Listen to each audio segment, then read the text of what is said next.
Je voudrais parler de Dieu et du péché, brièvement si possible, bien que la concision ne soit pas ma qualité première, en termes un petit peu différents de ce que j'ai fait sur mon site, et à savoir de manière non religieuse. Alors déjà, Dieu, on peut l'appeler la conscience, c'est la même chose. J'ai vu un prêtre, je ne donnerai pas son nom, par respect, qui sur Internet, sur YouTube, clame que la pure conscience, ce n'est pas Dieu, alors que Dieu lui-même, on a ça en Exode 3.8, quand Moïse lui a demandé, mais qu'est-ce que je dois dire aux gens? Ils vont me demander qui m'a envoyé, qu'est-ce que je dois leur dire? Et Dieu répond, je suis celui qui est. Tu répondras, je suis, m'a envoyé vers vous. Dieu lui-même se définit comme celui qui est. Je suis celui qui est, dit Dieu à Moïse. Alors celui qui est, c'est la pure conscience. C'est pas un vieux bonhomme avec une barbe blanche qui dicte sa loi et qui se met en colère quand on n'obéit pas. Et c'est là que j'en arrive à l'aspect non religieux du péché. Le péché n'a pas de valeur morale. Ça, c'est quelque chose qu'il faut bien comprendre. Le péché, c'est pas quelque chose qu'on réprouve parce que c'est mal. Le péché, c'est simplement quelque chose qui va à l'encontre de notre bien-être. Et c'est là que c'est important de parler de Dieu sous sa forme personnelle plutôt qu'en termes de conscience, parce que il n'est pas évident de dire et d'entendre que la conscience nous aime et que la conscience veut notre bien-être.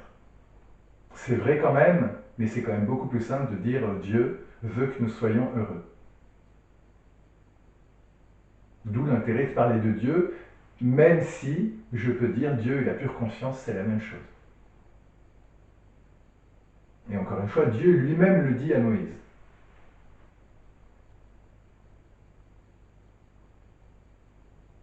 Alors justement, la grande erreur, c'est pas vraiment une erreur, mais je dirais la grande simplification, c'est de dire que le péché, c'est mal, et que ça met Dieu en colère. Alors je vais faire une petite digression, mais qui est très utile. On n'apprend pas du tout les mathématiques de la même manière à un gamin qui est au CP et qui apprend tout juste à compter. Un mouton, deux moutons, trois moutons, et puis après on fait des soustractions. Un tel a tant de moutons, mais il en vend tant à un tel, combien lui en reste-t-il? Ça, c'est les mathématiques de base, quand on apprend à compter. Et puis après, on résout des équations du second degré, des systèmes de deux équations à deux inconnues. On va un petit peu plus loin. Et puis après, on va encore plus loin. Et de la même manière, il y a 3500 ans, Dieu a donné des commandements à une humanité qui était très peu instruite. Les gens, dès qu'ils étaient en âge de travailler, ils allaient travailler au champ ou ailleurs. Les gens n'avaient aucune instruction, à part une élite.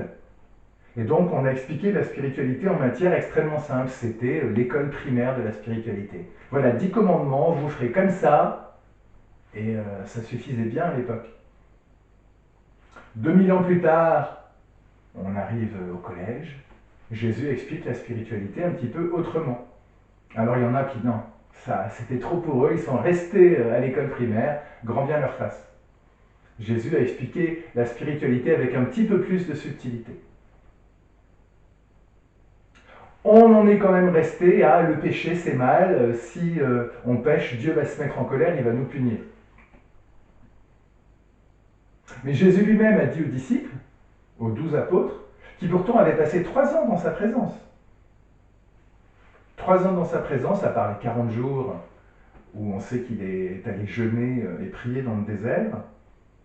Mais peu de temps avant la crucifixion, quand Jésus a su qu'il allait être crucifié et qu'il n'allait plus pouvoir enseigner, il a dit aux disciples, « J'ai encore beaucoup de choses à vous dire, mais vous ne pouvez les porter maintenant. » Jean 16, 12. Ça veut dire qu'à l'époque, même les disciples, même les apôtres, n'étaient pas prêts à entendre ce que Jésus avait à leur dire.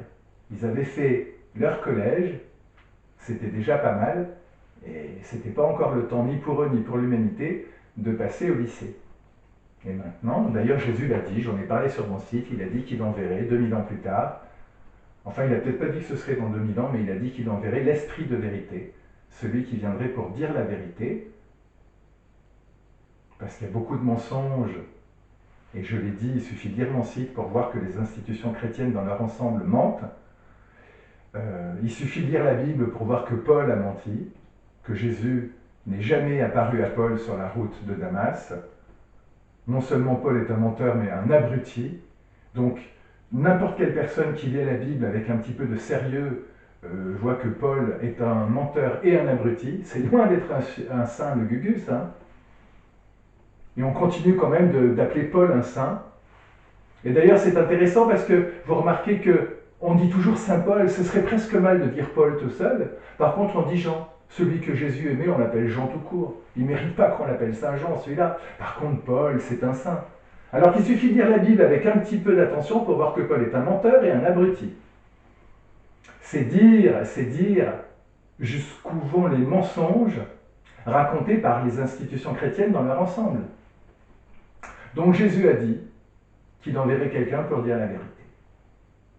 Et au passage, ce que les gens n'étaient pas prêts, y compris les apôtres, n'étaient pas prêts à entendre à l'époque. C'est pour ça que je prends l'exemple par le biais des mathématiques, parce que c'est très parlant. Quelqu'un qui fait une thèse en mathématiques, même quelqu'un qui a un baccalauréat scientifique, ne comprend rien. Hein, c'est comme ça. L'histoire géo, encore, c'est surtout une question de mémoire. Bon, l'histoire, il y a peut-être des choses un petit peu complexes à comprendre sur le plan humain, mais il n'y a pas cette différence qu'il y a dans l'explication dans l'enseignement qu'on peut donner des mathématiques. Et pour la spiritualité, c'est un peu pareil. Il y a 3500 ans, c'était « Voici 10 commandements, respectez-les, ça suffira bien ». 2000 ans plus tard, Jésus, encore une fois, on passe au collège, après l'école primaire, il a expliqué les choses avec un petit peu plus de subtilité, et puis aujourd'hui, c'est le moment de passer son bac en spiritualité. Alors, la base, je ne vais pas parler pendant des heures, c'est qu'il n'y a pas de valeur morale au péché. C'est d'ailleurs un terme que j'aime pas utiliser, justement parce qu'il est très galvaudé et présenté sous un jour qui est complètement faux. Il n'y a pas de valeur morale au péché. Concrètement, qu'est-ce que c'est le péché? C'est quelque chose qui va à l'encontre de notre bonheur, tout simplement. Alors je le dis ça aussi en haut de la page d'accueil de mon site, que le but premier de l'enseignement de Jésus, c'est pas d'obéir et comme ça plus tard on ira au paradis, c'est d'être heureux ici et maintenant. Et de ce point de vue-là, l'enseignement de Jésus est très proche de l'enseignement du Bouddha ou d'enseignement hindou. Être heureux ici et maintenant. Luc 6, 47 à 49. Alors, quelle est la place du péché dans cette histoire? Eh bien, le péché, c'est ce qui va à l'encontre de notre bonheur.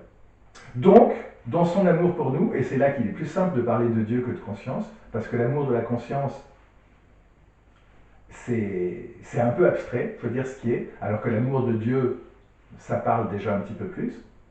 Dans son amour pour nous, Dieu nous suggère de faire un certain nombre de choses qui vont nous apporter du bonheur, et nous suggère aussi gentiment de ne pas faire un certain nombre de choses qui vont nous apporter du malheur. Ça reste très simple, hein? Simplement, la vieille compréhension du péché, c'est il ne faut pas mettre la main dans le feu, c'est très très mal, et si tu le fais, je me mettrai en colère et tu seras puni. Et pour punition, tu auras ta main qui sera brûlée. Vous voyez un petit peu le niveau quand même intellectuel de ce qu'on nous raconte encore à l'heure actuelle. Alors que la réalité est toute simple. Dans son amour pour nous, comme un père dira à son enfant, quand il est jeune, qui découvre le feu, ben, tu vois, le feu c'est fascinant, mais ça brûle. Ah, c'est comme ça, le feu ça brûle. Donc, ne mets pas la main dans le feu. Le père ne dit pas à l'enfant, ne mets pas la main dans le feu, sinon je vais me fâcher car c'est très mal et je te punirai.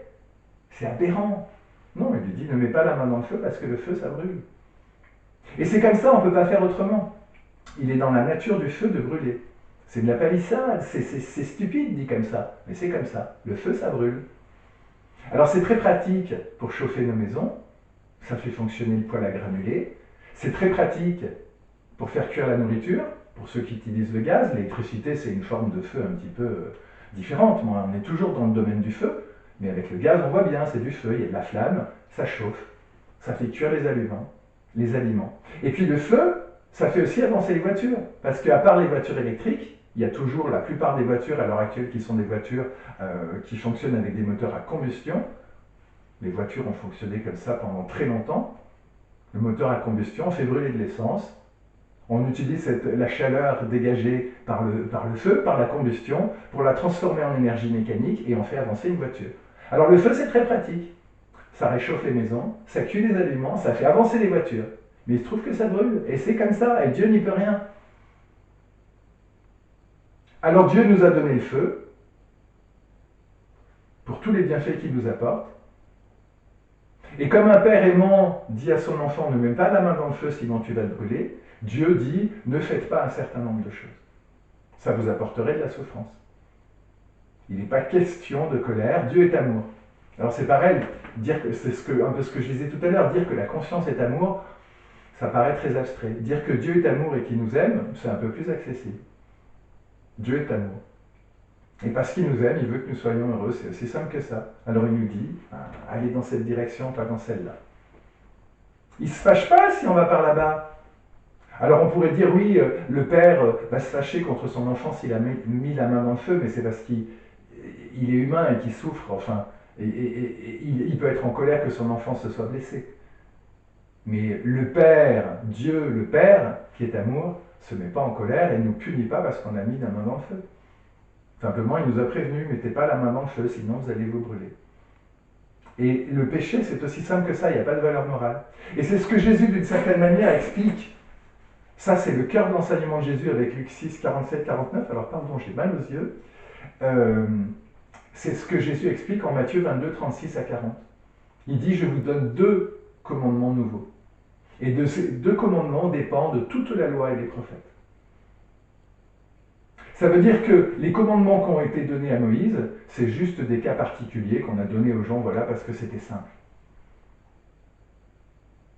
Et puis ensuite, Jésus vient dire, mais ces 10 commandements, ils sont juste un cas particulier de 2 commandements que lui nous donne, qui sont en quelque sorte des méta-commandements, puisque Jésus nous dit que toute la loi et les prophètes, c'est-à-dire les 10 commandements et tout ce que pourrait donner un enseignant spirituel, tout ce que pourrait enseigner quelqu'un au nom de Jésus, ça découle de ces 2 commandements, aimer Dieu et aimer son prochain.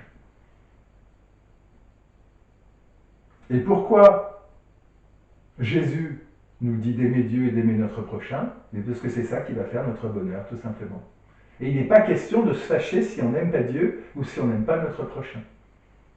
Alors vous aurez toujours des imbéciles de satanistes qui vont vous dire « Oui, mais nous, on peut mettre la main dans le feu et grâce à Lucifer, on ne sera pas brûlé. » Alors ça, c'est juste des abrutis qui vivent à crédit. Mais entendons-nous bien, vous avez tous certainement entendu parler des barreurs de feu ou des coupeurs de feu. Ils vous suppriment la douleur. Quel bonheur! Ça n'empêche pas que les brûlures, les conséquences physiques des brûlures, elles restent.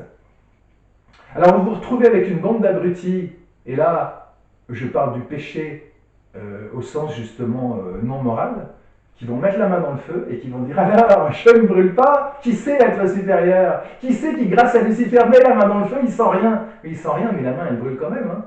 La main, elle brûle quand même. Hein. Les barreurs de feu, ils vous suppriment la douleur, mais ils ne soignent pas les conséquences physiques des brûlures. Alors vous avez des grands brûlés dans les hôpitaux. S'ils ont de la chance, ils peuvent peut-être ne pas sentir la douleur grâce à un barreur de feu particulièrement compétent. Mais ils ont la peau qui est fichue, ils ont les tissus qui sont lésés, ils sont défigurés. Ça, on n'y peut rien. Hein. Et le satanisme, c'est ça. Allez-y les gars, mettez la main dans le feu, vous verrez, vous ne sentirez rien. Mais les conséquences, elles sont quand même là. Hein. C'est pour ça que je dis que les satanistes, grosso modo, c'est juste une bande d'abrutis qui vivent à crédit. Grand bien à leur face. Et donc, le péché, il n'y a pas de valeur morale. C'est simplement aimer Dieu et votre prochain, ça fera votre bonheur. Et un certain nombre de choses qui vont à l'encontre de ce que j'appelle la loi de l'amour. Aimer Dieu et aimer son prochain, j'appelle ça la loi de l'amour. Matthieu 22, 36 à 40. Pas parce que Dieu va se fâcher si on ne le fait pas. Simplement parce que c'est ça qui va faire notre bonheur. Alors, je prends un exemple typique, parce que ces abrutis adorent violer des enfants parce qu'eux, ils se croient au-dessus des lois. Il n'y a pas de valeur morale dans le fait de dire que violer un enfant, c'est mal. C'est pas mal parce que c'est moralement répréhensible. C'est mal parce que ça fait du mal aux enfants. Et si ça fait du mal aux enfants, ça va à l'encontre de la loi de l'amour. C'est aussi simple que ça. Alors je ne vais pas énumérer la liste des péchés, mais il y a des choses qui ont été considérées comme des péchés qui ne sont pas des péchés parce que ça ne va pas à l'encontre de la loi de l'amour. L'homosexualité, par exemple. Alors on pourrait rentrer dans le détail, pourquoi le Lévitique interdit la sodomie spécifiquement et pas l'homosexualité. Je ne vais pas en parler maintenant parce que ça prendrait des heures et que ça va intéresser pas grand monde. Mais l'important, c'est simplement que Dieu ne se met pas en colère parce qu'on a mis la main dans le feu et ne nous punit pas par la brûlure. Non, le feu, ça brûle, c'est comme ça. Alors les gars, si vous ne voulez pas vous brûler, mettez pas la main dans le feu, c'est aussi simple que ça. Il n'y a pas de valeur morale. Et c'est très important de le dire parce qu'il y a beaucoup de gens qui rejettent le christianisme parce qu'on va leur dire que telle ou telle chose c'est mal et qu'eux ils ne trouvent pas que c'est mal, ils ne sentent pas que c'est mal. Et justement, dans un certain nombre de cas, ils ont raison. Alors je ne parle pas de ces abrutis qui violent des enfants en disant alors, qui c'est qui viole des enfants et qui au-dessus des lois, on m'a jamais mis en prison. Non, je ne parle pas de ça, parce que les conséquences, ils les subiront à un moment ou à un autre. Et ils ne pourront pas dire qu'ils n'ont pas été prévenus. Mais il y a des gens, et typiquement les homosexuels, typiquement, ils sentent, ils font rien de mal. Mais c'est pas écrit, c'est pas ce qu'on leur dit. Et pourtant, deux adultes célibataires, on va dire, parce que s'ils ne sont pas célibataires, on peut considérer qu'ils font du mal à leur conjoint. Mais deux adultes célibataires et consentants qui ont une relation homosexuelle, ils ne contreviennent pas à la loi de l'amour. Encore une fois, je ne vais pas rentrer dans les détails. Mais il n'y a pas de valeur morale. C'est pas l'homosexualité c'est mal, donc Dieu va se mettre en colère si on a une relation homosexuelle. Et je ne dis pas ça parce que je suis homosexuel, parce que c'est souvent ce qu'on dit. Oh, le mec, il se défend parce qu'il est homosexuel. Il se trouve que non. Pas du tout. Simplement, il n'y a pas de valeur morale au péché.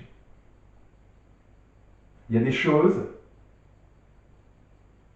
qui vont favoriser notre bien-être, notre paix, notre bonheur, et il y a des choses qui vont à l'encontre. Et de ce point de vue-là, la notion de péché, même dans l'enseignement de Jésus, c'est très proche du karma. Karma, c'est un mot sanskrit qui veut dire action, c'est tout. Karma, ça veut dire action. Et le principe du karma, c'est que pour toute action, il y a une réaction. Si on met la main dans le feu, on se brûle. C'est aussi simple que ça. Alors une bande d'abrutis, encore une fois, vous diront, oh, ben, je sens rien, je mets ma main dans le feu, je sens rien. Oui, mais ça brûle quand même. Ça brûle quand même. Le feu, ça brûle, c'est comme ça. Et la notion de karma est aussi simple que ça. Alors évidemment, dans le principe, c'est aussi simple que ça. Dans les faits, on peut aller un petit peu plus loin. Mais la notion de péché, c'est la même chose. Ça n'a pas de valeur morale. Simplement, le péché va entraîner notre souffrance. Et ce qu'on pourrait appeler la vertu, ou en tout cas l'opposé du péché, va favoriser notre paix, notre bonheur, notre bien-être. Et c'est important de bien le comprendre. Parce que l'enseignement du christianisme est fait de manière très superficielle. C'est plein de mensonges, je l'ai dit, c'est plein d'incohérences. Et il y a beaucoup de gens qui sentent au fond d'eux qu'on leur raconte des bêtises. Moi-même, à l'âge de 7 ans, je suis désolé, mais j'ai quitté le catéchisme parce que je ne croyais pas aux bêtises qu'on me racontait. Et moi qui croyais en Dieu à l'âge de 7 ans, j'ai cessé de croire en Dieu à cause des bêtises qu'on me racontait au catéchisme.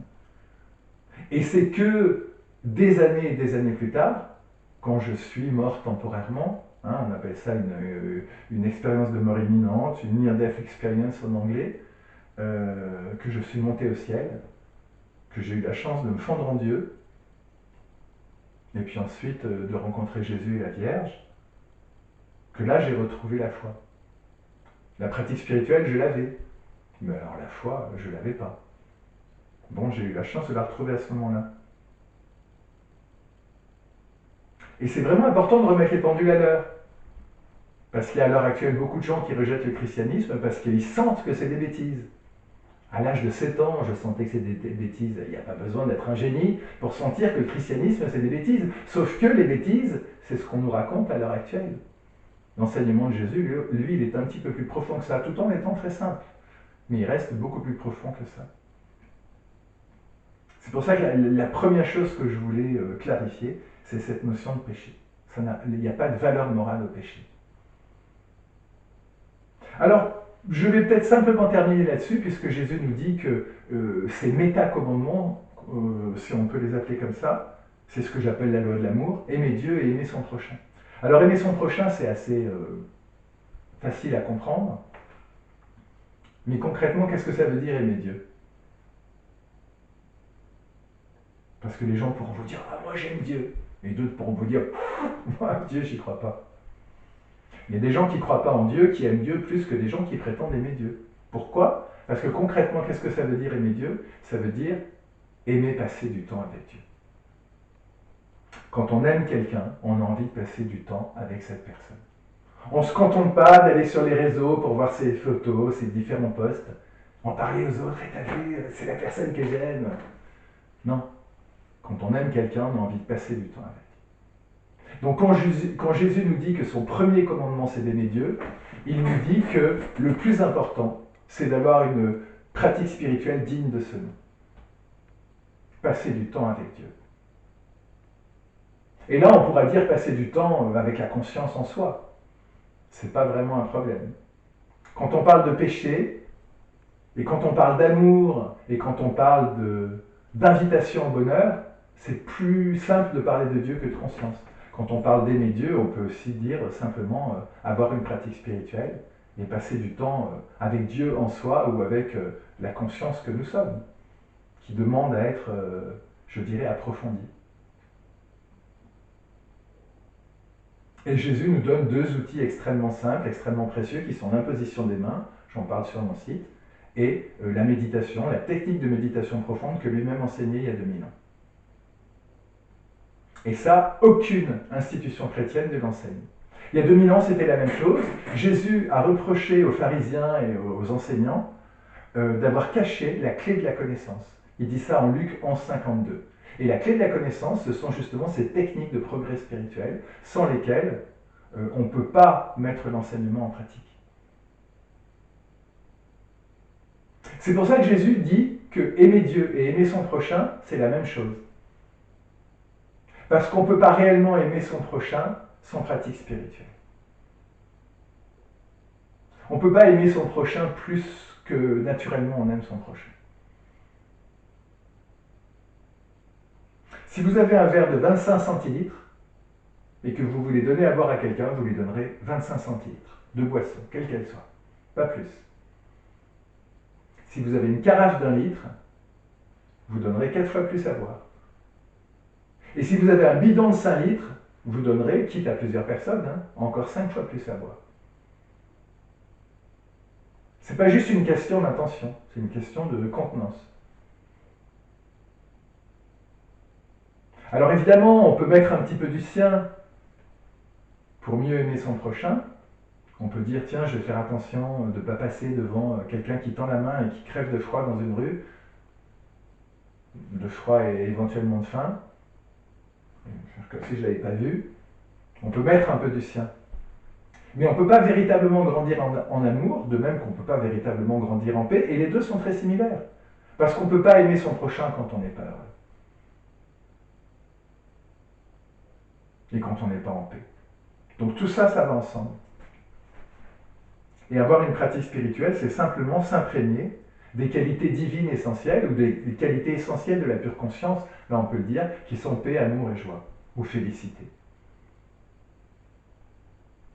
Et il y a 2000 ans, la clé de la connaissance était cachée, et Jésus les a enseignés, l'imposition des mains et la méditation, la technique de méditation profonde. Et de nos jours, cette clé de la connaissance, force est de constater qu'elle est toujours cachée et qu'il y a une personne qui l'enseigne. Je suis désolé de vous le dire, mais c'est moi. Mais ça suffit à dire que Jésus est avec moi et qu'il m'a vraiment envoyé et qu'il ne soutient pas tous ces gens qui se prétendent seuls autorisés à parler de son enseignement. Avec l'imposition des mains, par le biais de la pratique de l'imposition des mains et par le biais de la pratique de la méditation profonde telle que Jésus l'enseignait, il y a 2000 ans, eh bien, nous allons pouvoir grandir en paix, en amour, en joie. Et on peut lire la Bible de A à Z, on peut l'apprendre par cœur, on ne grandira pas en paix, en amour et en joie d'un picomètre. Ça ne veut rien dire, les études d'images. Et vous avez des gens, et je ne dis pas qu'il ne faut pas aller à l'église, que ça ne peut pas être très satisfaisant d'aller à l'église, mais vous avez des gens qui vous font des témoignages, qui vont à l'église pendant 1 an, 2 ans, ils vont à la messe chaque semaine, et puis un jour, ils ont un moment de paix, ils disent « ça y est, j'ai rencontré Dieu ». Mais les gens qui pratiquent la technique de méditation profonde de Jésus, Dieu, ils le rencontrent tous les jours. Le moment de paix, ils l'ont tous les jours, pas une fois tous les 36 du mois.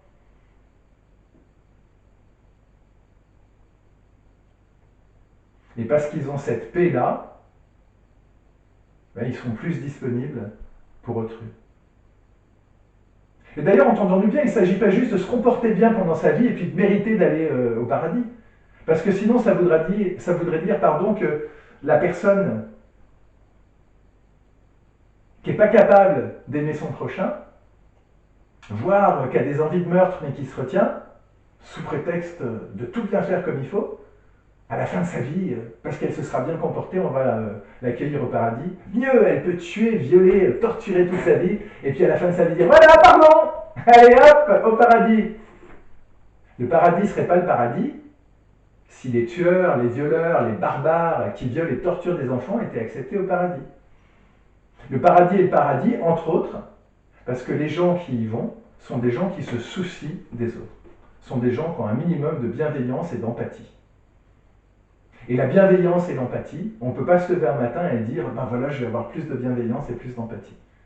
Mais on peut cultiver, et pas parce qu'on veut aller au paradis, et pas parce qu'on a décidé que c'était bien, mais parce qu'on constate que ça nous fait du bien, on peut cultiver la paix intérieure, et au passage la bienveillance et l'empathie, en pratiquant l'imposition des mains, et la technique de méditation profonde que Jésus lui-même enseignait il y a 2000 ans. Et c'est pour ça que Jésus dit qu'aimer Dieu et aimer son prochain, c'est similaire. C'est quasiment la même chose. Parce que si on a une pratique spirituelle digne de ce nom, si on a une pratique spirituelle efficace, alors on sera plus en paix et on aimera plus son prochain. C'est aussi simple que ça. Et c'est en même temps aussi profond que ça. On ne va donc pas au paradis parce qu'on s'est bien comporté toute sa vie, et puis après on va pouvoir éventuellement se laisser aller à toutes ses pulsions une fois qu'on sera là-haut. Non. Encore une fois, une partie de ce qui fait que le paradis est le paradis, c'est que contrairement à cette triste terre, on a là-haut des gens qui se soucient des autres. Donc pour aller au paradis, il ne faut pas bien se comporter, et puis ensuite on fera ce qu'on voudra. Non. Pour aller au paradis, il faut se soucier des autres. Une transformation intérieure est nécessaire, à moins qu'on soit déjà comme ça naturellement. Et cette transformation intérieure, elle vient du contact intérieur avec Dieu, avec la conscience, avec les qualités essentielles de Dieu et de la conscience, ou de la conscience, c'est la même chose, qui sont paix, amour et joie. On va, par la pratique spirituelle, s'imprégner des qualités divines essentielles, on va laisser grandir en nous paix, amour et joie, et ça donnera lieu à une transformation intérieure qui fait qu'on aura naturellement notre place au paradis. Ce n'est pas une question de bien se comporter. Ce n'est pas une question de suivre la règle. Parce que si c'était une question de suivre la règle, encore une fois, il suffirait de se contenir pendant toute sa vie, et puis une fois qu'on serait au paradis, voire une fois qu'on a demandé pardon, on pourrait se laisser aller à toutes nos pulsions. Et le paradis ne serait pas le paradis si au paradis les enfants pouvaient encore se faire violer et torturer par une bande de fumier. Je suis désolé de vous le dire, mais le paradis ne serait pas le paradis si au paradis on pouvait encore se faire violer, se faire torturer ou se faire ne serait-ce que voler. Non. Au paradis, il y a des gens bien, il y a des gens qui se soucient des autres, qui ne violent pas, qui ne tuent pas, qui ne torturent pas, qui ne volent pas, qui ne mentent pas. Rien que ça déjà c'est le bonheur. Vous imaginez la différence entre cette triste terre et le paradis, simplement parce qu'il y a des gens qui ont un peu de conscience, justement, et qui se comportent un peu mieux avec les autres. Et ce n'est pas une question de s'être bien comporté pendant toute sa vie pour mériter d'aller au paradis.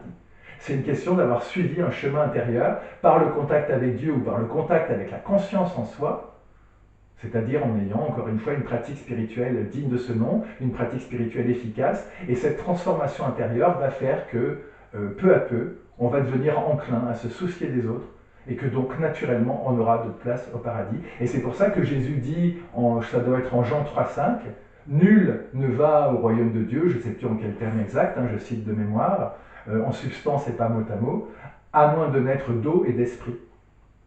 Et on est d'eau au moment du baptême, on ne naît pas d'esprit au moment du baptême. Le baptême de l'esprit, c'est autre chose, qui est une grâce accordée, je dirais, un peu comme quand on va à l'école et qu'on apprend bien, et on a son diplôme. Et de la même manière, quand on a suffisamment grandi en conscience et quand on a suffisamment grandi dans les qualités essentielles de la conscience, qui sont paix, amour et joie, là, on reçoit le baptême du Saint-Esprit. C'est une profonde transformation intérieure qui fait qu'on a notre place au paradis. On n'a pas notre place au paradis parce qu'on s'est bien comporté, on a notre place au paradis parce qu'on a suffisamment grandi en paix, en amour et en joie pour avoir naturellement notre place au paradis.